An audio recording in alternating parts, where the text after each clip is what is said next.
जों इउनिभारसिटियाव नेटआव सेमानानै थानानै दं बेखौ जोङो दा हेल्प खालामदों एसे बख'नायनि हाब्रेजोबनानै दङ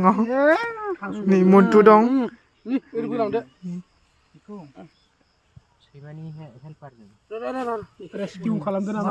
जों बेसे अनो ओरै बोबाबो जासिगोन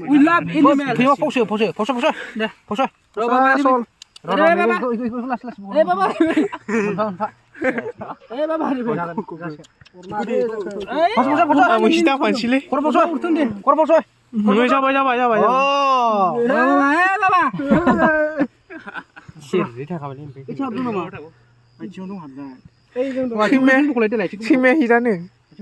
लांसिना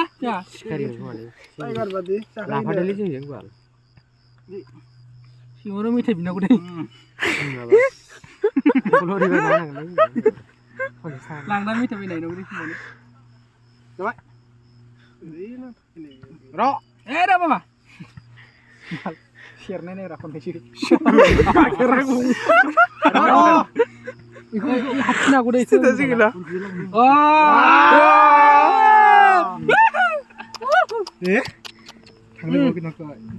थेंकिउ बुया दै सैमाया मा फाग्ला गेलेना सारखोना दोननांगौ ना